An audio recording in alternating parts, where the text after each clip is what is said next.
You find yourself standing at the edge of the Great Sahara Desert in the year 1200. As evening descends and the merchant caravan you hoped to join prepares for departure, the sun hangs low on the horizon, painting the endless dunes in the shades of copper and gold. Around you, experienced Berber guides shout instructions in languages you barely understand, while camels groan and shift under the weight of trade goods destined for distant markets. This is the moment when you realize, with growing certainty, that you are not prepared for what lies ahead. The Sahara stretches before you, over 3 million square miles of the most hostile terrain on Earth. A vast expanse that would take 70 days to cross if everything went perfectly. But in the ancient world, things rarely went perfectly. Let us explore, gently and slowly, all the reasons why a journey would likely end not in triumph, but in tragedy. Your bones joining the countless others that mark the ancient trade routes like grim milestones. Tonight, as you drift towards sleep, you will come to understand why crossing such a zone, especially without mechanized transport, is worthwhile only when exceptional circumstances cause the expected gain to outweigh the costs and the danger. Before you sleep off, I kindly ask that you hit the subscribe button and also like this video to help another African child find this beauty. Also, let me know where on the continent or perhaps the world you are listening from tonight as you drift off to sleep. It's always interesting to know where everyone is listening from. Now let's get back to the story. The first betrayal, your ignorance. You settle into a comfortable position as the caravan begins its final preparations, and you realize your first fatal mistake. You know nothing about desert survival. The experienced merchants around you understand that caravans set out during the cooler months from October to March, traveling at the coolest times of day. But you, having arrived at the wrong season or joining at the wrong time, would already be starting with a severe disadvantage. The Berber guides you through these caravans that are worth their weight in gold because they possess knowledge accumulated over generations. They know which stars to follow, which dunes shift with the seasons, which oases have dried up since the last crossing. Without this knowledge, you would be like a ship without a compass on an ocean of sand, doomed from the moment you lost sight of familiar landmarks. As the evening deepens and stars begin to appear overhead, you watch the caravan master organize the travelers into their positions. The caravan's survival relied on careful coordination. Runners would be sent ahead to oases for water to be shipped out to the caravan when it was still several days away, as the caravans could not carry enough to make the full journey. This level of organization would be completely beyond your capability as an outsider, unfamiliar with the desert's logistics. The second threat, the desert mafia. As you rest against a bundle of trade goods, you notice groups of armed men moving through the caravan, collecting payments from merchants. Your breathing slows as you begin to understand another layer of danger you would face. You will have to deal with a desert mafia.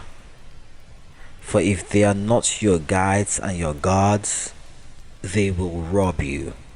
The Berber tribes who controlled the desert routes operated a system that was both protection rackets and essential service. They knew every water source, every navigable path, every place where sandstorms were likely to strike. Without their cooperation, your journey would be impossible. With their cooperation, but without adequate payments, your journey would be short and fatal. In earlier times, authorities had tried to control these desert peoples. In the past, the severed heads of these Berber bandits covered the ground of the palace as sigil masa. But the desert always won in the end, and the nomads who knew its secrets remained its true masters. As an outsider, you would be utterly dependent on their goodwill and their fees. As the night grows cooler and you pull a blanket around yourself, you think about how vulnerable you would be, even within the caravan, surrounded by hundreds of other travelers. You would be at the mercy of people whose loyalty was purchased rather than freely given. And if you somehow managed to join a caravan without proper introduction or sponsorship, you might simply disappear one night, your possessions divided among those who valued profit over mercy. The third killer, water, or rather, its absence. The stars wheel overhead as you contemplate the most fundamental challenge of Saharan travel, the one that kills more travelers than all other dangers combined. Thirst would kill you, but death is less painful than what it brings it about. First, you experience a sort of sluggishness before losing consciousness. The numbers are stark and unforgiving. A person needs a minimum of 1 liter of water a day in the desert under optimum conditions, but this would barely achieve survival. The typical consumption is 4.5 liters a day. For a 70-day crossing, you would need over 300 liters of water just for yourself, an impossible amount to carry. This is why the ancient caravans were so dependent on the oasis network. But even reaching these oases was no guarantee of survival. The water you would find there would often be barely drinkable. Historical accounts describe water that was fetid and barely potable, causing intestinal distress that made the journey even more difficult. In drought years, wells that had sustained caravans for generations might be found dry, leaving travelers with impossible choices.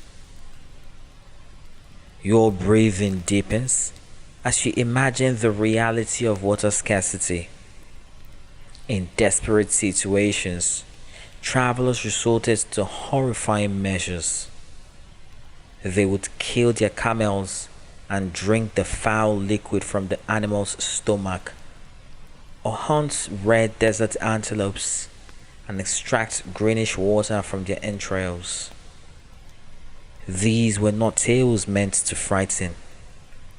They were documented survival techniques that travelers actually employed when faced with death by dehydration. The fourth assault, the merciless heat. As you rest in the gathering darkness, You understand that you are experiencing the desert at its most benign moment, when the sun rules the sky. The Sahara becomes an entirely different realm, one that would quickly overwhelm anyone unprepared for its intensity. The daytime temperatures in the ancient Sahara, as in the modern deserts, could be lethal. The average high temperature exceeds 38 to 40 degrees Celsius, or about 100.4 to 104 degree Fahrenheit. During the hottest month, nearly everywhere in the desert except at very high altitudes. The world's highest mean monthly maximum temperature was 47 degrees Celsius, or 116.6 Fahrenheit in some locations within the Sahara. This is not the pleasant warmth of a summer day, but a crushing, inescapable heat that assaults you from above and below simultaneously.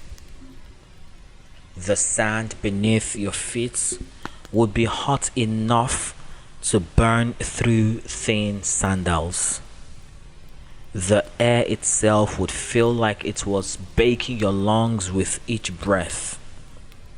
Heat stroke would be a constant threat, capable of killing within hours if you failed to find shelter. The experienced desert travelers knew to rest during the day and move at night. But this meant navigating by starlight through terrain that looked identical in every direction. One wrong turn, one missed landmark, and you would wander off the established routes into areas where no water existed and from which no rescue would come. The fifth peril: venomous creatures. Your thoughts drift to the smaller but no less deadly threats that waited in the deserts. The Sahara is home to numerous venomous creatures that would see you as either prey or threat. Scorpions hide beneath rocks and in the folds of blankets. Vipers bury themselves in sand, striking at any warm-blooded creature that passes too close. Historical accounts from medieval travelers tell of men bitten by desert serpents. In the caravan of February 1352, Ibn Battuta's caravan, a certain Al-Hajj Zayyan, a merchant of Tiklemen in present-day Algeria, who loved to catch snakes and play with them, was bitten on his index finger. The injury was cauterized with a red hot iron. Then, as a remedy, he cut the throat of a camel and put his hand into the animal's stomach and left it there the whole night. Even these extreme measures were not enough. He eventually had to amputate his finger at the joint. Without modern antivenom, a serious snake or scorpion bite could mean slow death from venom or rapid death from infection in the wounded tissue. The desert offered no hospitals, no doctors with proper training, only folk remedies that might work or might simply delay the inevitable. The sixth danger: sandstorms. As a cool breeze stirs the air around you, you understand how deceptive the desert's peaceful moments can be. Without warning, the wind can transform from gentle breeze to howling monster, whipping up sandstorms that reduce visibility to nothing and can bury entire caravans beneath shifting dunes. Other dangers include bandits, venomous snakes, scorpions, and the supernatural demon deserts people often believed haunted certain parts of the Sahara. But sandstorms were particularly feared because they struck without warning and offered no defense. When the wind picked up and the air began to fill with stinging particles, there was nothing to do but hunker down, cover your face, and pray that the storm would pass before you suffocated on airborne sand. Caravans caught in severe sandstorms sometimes never emerged. The sand would cover camels, goods, and travelers alike, creating tombs that might not be discovered for decades, if ever. The constantly shifting dunes meant that routes had to be memorized rather than marked, and after a major storm, even experienced guides could become disoriented, leading their charges in circles until water ran out and hope died. The seventh trial, the brutal cold. As the night deepens and you pull your blanket tighter, you experience firsthand another misconception about desert travel. Most people imagine the desert as unrelentingly hot, but the truth is more complex and more dangerous. While daytime temperatures can be lethal, nighttime in the desert can bring freezing conditions that kill the unprepared just as surely as the heat does. Historical records tell of an entire group of enslaved people freezing to death during cold desert nights. The rapid temperature changes from extreme heat during the day to near freezing conditions at night create a constant stress on the human body that weakens the strongest travelers over time. Without proper clothing and bedding, hypothermia could claim you during the very hours when you should be resting and recovering from the day's exertions. The combination of hot days and cold nights creates a unique form of torture. Your body never has a chance to achieve equilibrium. You spend the day fighting heat exhaustion and the night fighting hypothermia, constantly draining your reserves of strength and resilience. Over the course of a 70-day journey, this constant assault would wear down even the healthiest traveler. The eighth challenge, navigating in an unmarked vastness. Your eyes grow heavy as you gaze up at the stars. Those same celestial markers that ancient travelers used for navigation.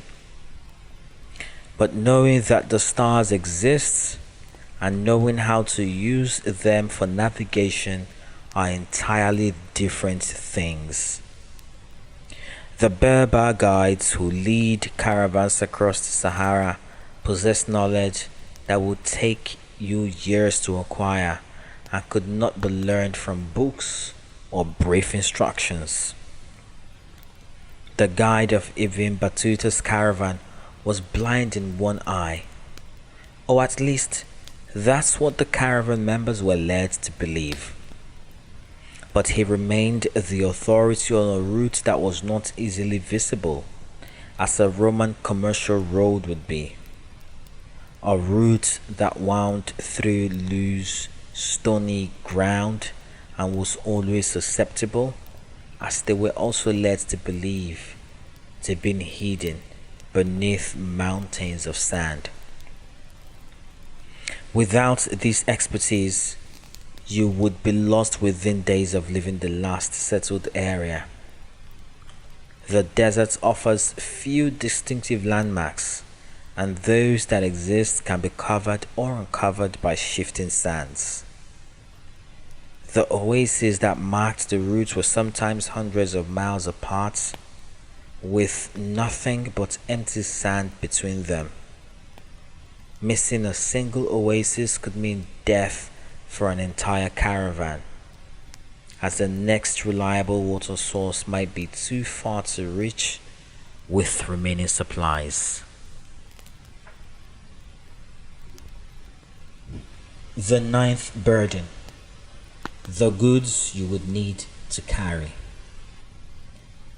As your breathing slows to the rhythm of approaching sleep, you contemplate the sheer logistics of ancient desert travel.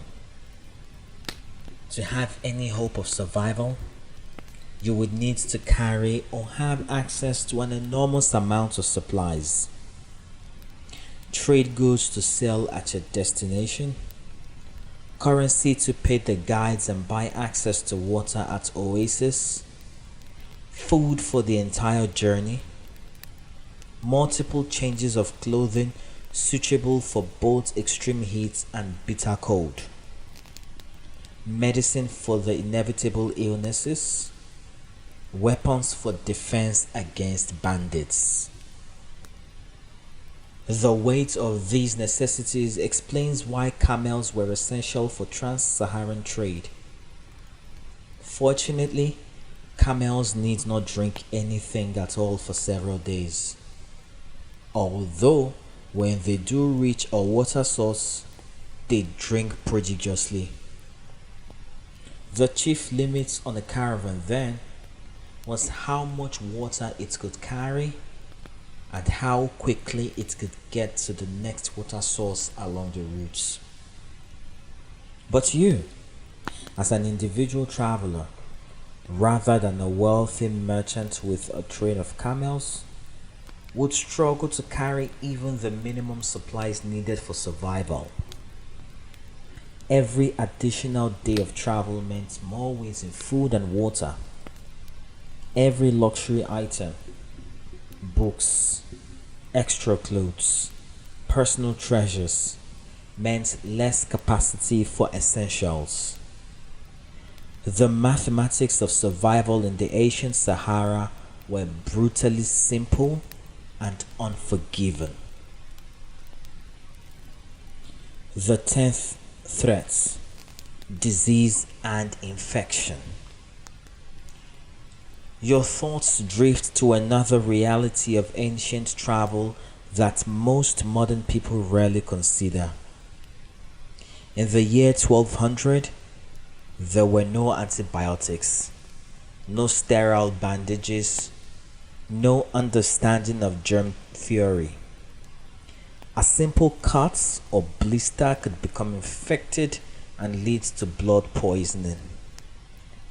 Dysentery from bad water could dehydrate you faster than the desert sun. Respiratory infections from breathing sand-filled air could develop into pneumonia. The constant exposure to extreme conditions would weaken your immune system, making you vulnerable to diseases that your body might normally fight off. The close quarters of caravan travel meant that contagious illnesses could spread quickly through the group. And if you became seriously ill, there would be no option to rest and recover in comfort. The caravan moved on schedule, and those who could not keep pace were often left behind with a small supply of water and the prayer that they might recover and catch up with the next caravan, which almost never happened. The 11th reality: the psychological toll. As sleep begins to claim you, you understand that perhaps the most insidious danger of Saharan travel was its effect on the mind. The endless monotony of sand dunes, the constant stress of survival, the knowledge that death could come at any moment from dozens of different causes. All of these would create a psychological burden that could break even strong spirits. Historical accounts mention travelers who simply gave up, sitting down in the sand and refusing to continue even though rest meant certain death. The mental strain of knowing that your life depended entirely on the competence of guides you might not fully trust, that your water supply was finite, that every day brought new dangers, would accumulate over the weeks and months of travel. The desert peoples believed in demons and spirits that haunted certain areas. And while we might dismiss these as superstition, they reflected a deeper truth about the psychological landscape of Saharan travel.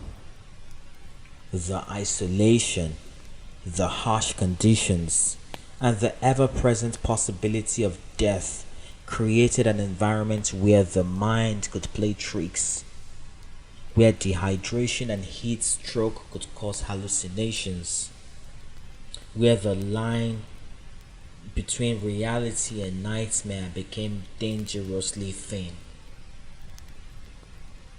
The 12th obstacle: your lack of adaptation. In your drowsy state, you realize the fundamental truth that would doom your journey before it even began. The people who successfully crossed the Sahara in ancient times were not simply brave or well prepared. They were adapted to desert life in ways you could never be without years of experience. The Berber guides had grown up in the deserts. Their bodies were accustomed to the extreme temperatures. Their feet hardened to walking on hot sand. Their digestive system adapted to the limited and often questionable food and water available. They could read the desert's subtle signs, the color of the sand that indicated water might be near, the type of dune that suggested an approaching storm, the plants that marked the boundaries of habitable zones. You would have none of these advantages. Your body, accustomed to easier conditions, would struggle from the first day. Your feet would blister and bleed. Your skin would burn and peel. Your stomach would rebel against the unfamiliar food and water. Your lungs would ache from breathing dry, sand-filled air. Every part of your physical being would be in constant revolt against the environment you were forcing it to endure. The final understanding: the mathematics of death. As sleep fully embraces you, you contemplate the grim statistics that tell the true story of ancient Saharan travel. Historians estimate that for every enslaved person who successfully crossed the desert to be sold in northern markets, 3 or 4 died or escaped along the way.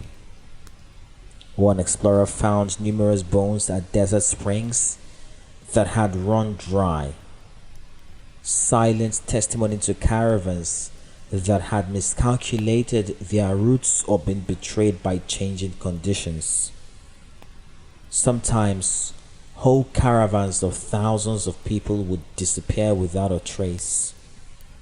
These were not small groups of inexperienced travelers, but large, well-organized expeditions with experienced guides and adequate supplies.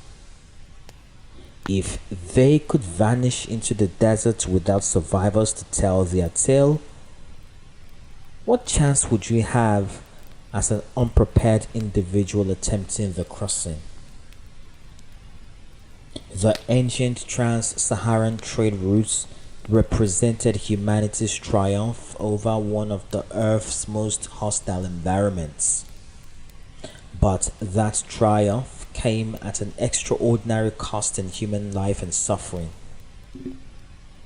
The goods that crossed the deserts, gold, salts, enslaved people, luxury items, were valuable precisely because transporting them was so difficult and dangerous.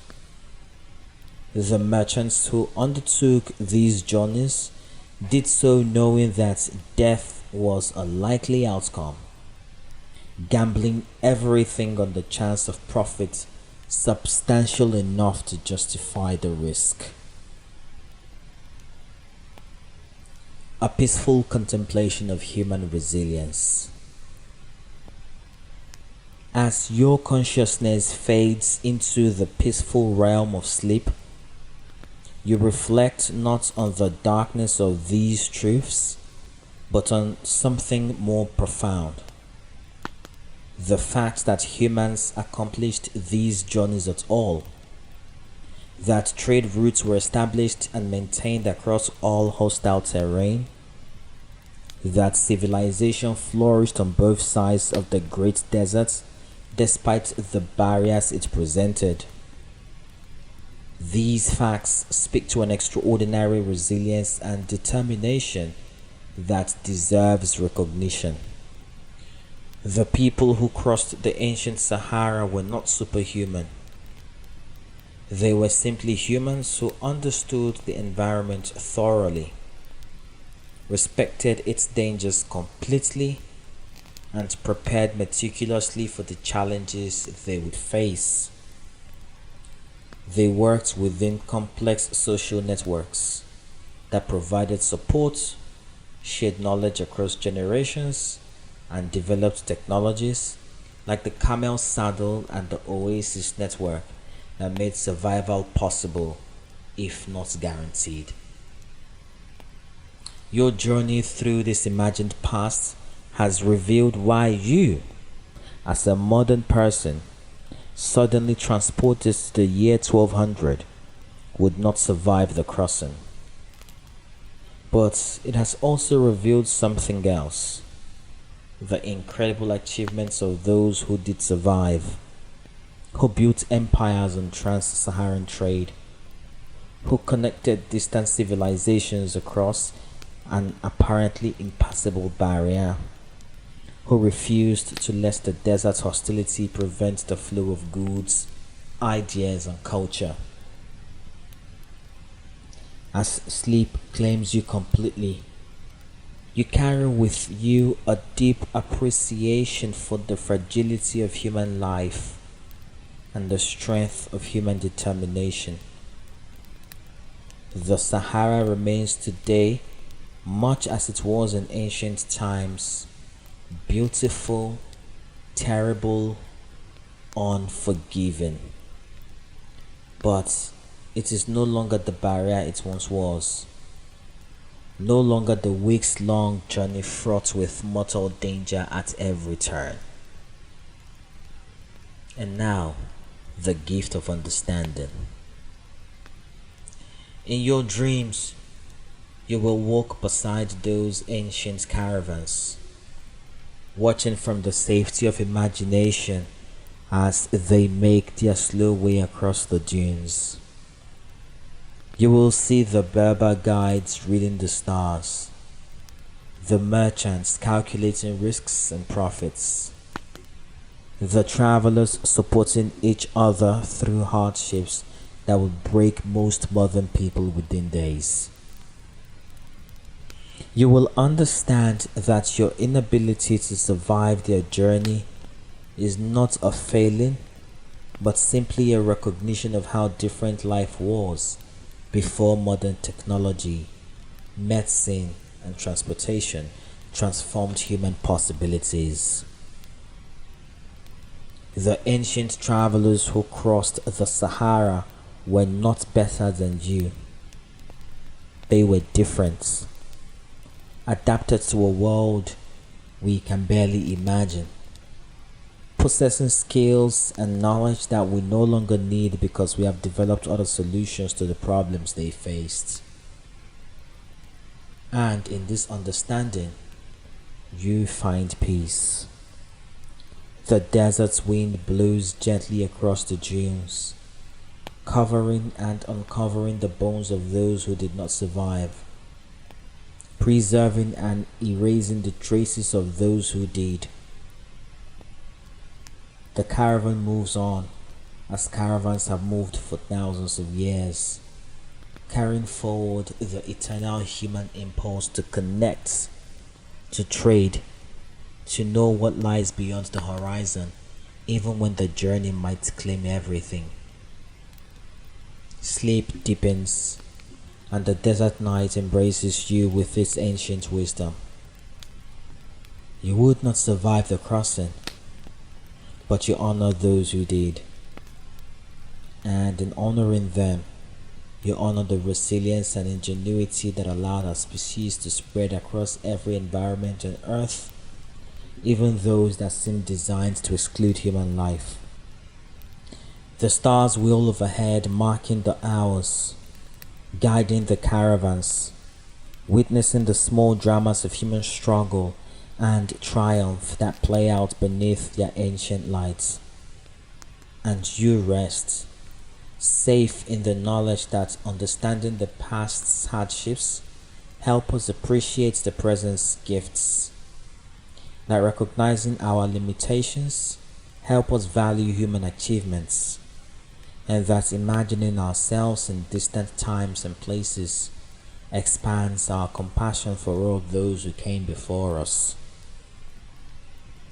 The night is deep, the desert is vast, and sleep is sweet with the wisdom that comes from understanding both what we can do and what we cannot, both our strengths and our vulnerabilities, both the barriers that once divided humanity and the bridges we built across them through courage, knowledge, and an unquenchable determination to connect with each other across even the most hostile distances.